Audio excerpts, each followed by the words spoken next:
So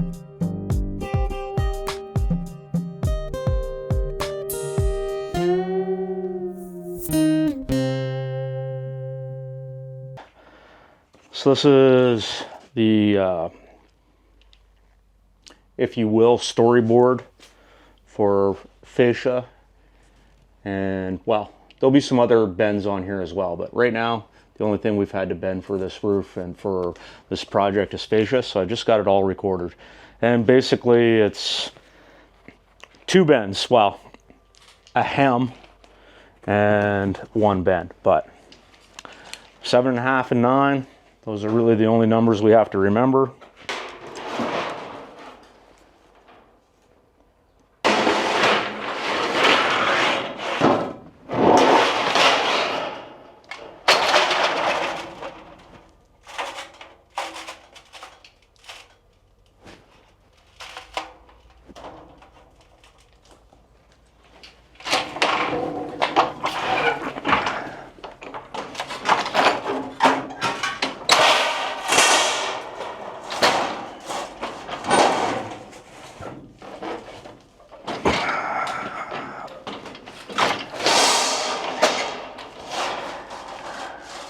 It is close, but it is a very heavy gauge.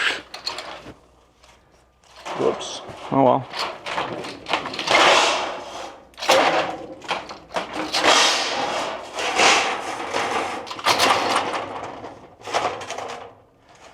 Definitely not the same as trying to bend coils, like siding coil stock aluminum.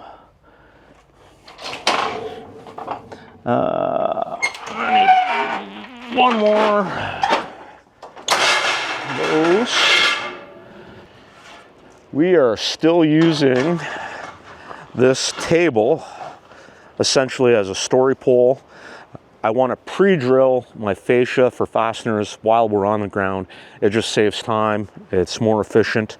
So roughly about 6 inches off the end, I line up with one of the marks on the sheet, square. So every square is 2 feet. And if I make a mark at 3/4, roughly in line with the square, I know my fasteners are going to be 2 feet apart. The end of the sheet obviously is a 2-foot increment for an 8-foot sheet. I go down my entire length of fascia. Now bear in mind, this is not aluminum. This is a 24 gauge steel, so although you can punch through it with a fastener, it is not as nice if you're 30 feet in the air, or even 10 feet in the air, as it is right here on the ground. Anything you can do on the ground will always be quicker than in the air, whether it's on staging or in a lift. Now, some of you are going to question why I'm using a block, and it's a backer.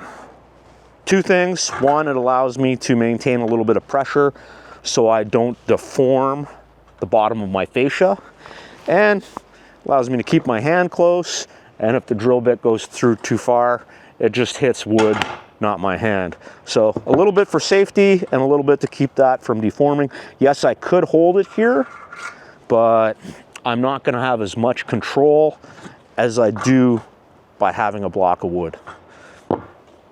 Some may not think it's necessary. I think it's cheap insurance and a little bit of safety too. We're going to just keep doing that, rinse and repeat, till we've got all our pieces drilled and ready to go.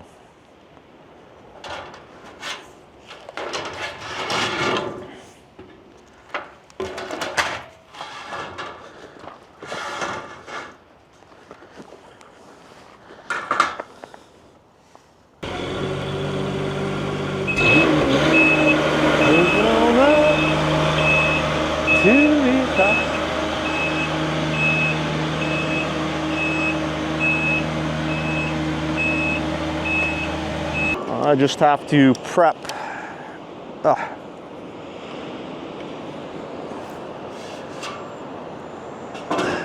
this end of the fascia for the next guy.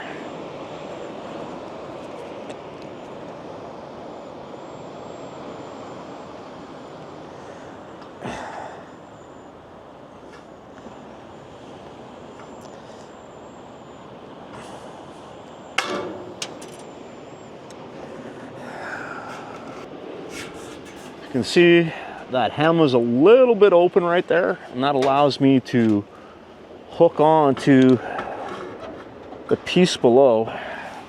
Try and get you a close-up of that later. And, oh, come on.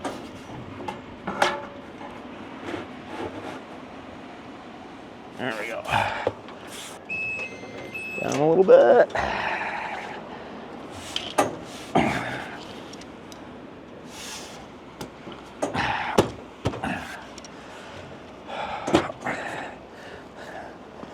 Okay. Very cool.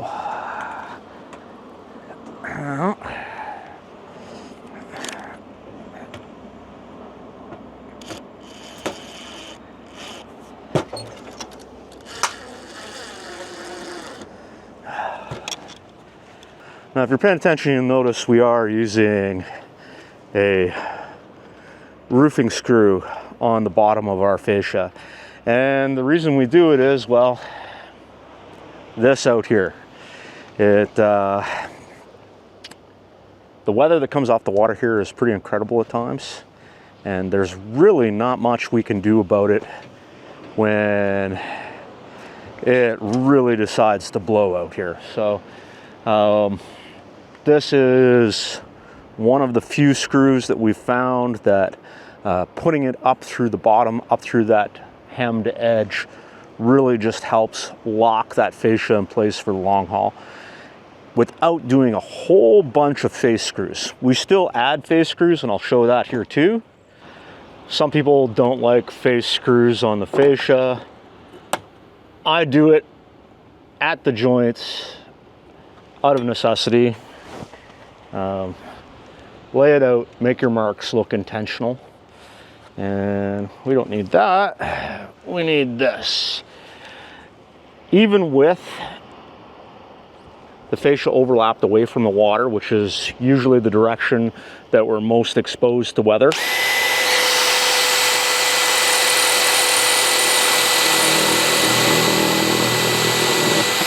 I don't want any wind that happens to come this way to get behind and vibrate the fascia, or even worse, make a whistling sound that you can hear inside.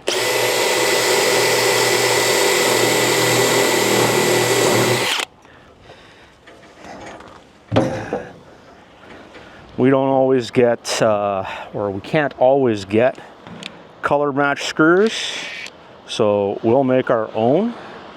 It's not something that, you know, we do for every project, but more often than not, if you want color match stainless steel, we have to make it ourselves. So little matte black, or sometimes really shiny black, depending on what we're working on, and spray bomb or a rattle can. There, I know that's there for the long haul.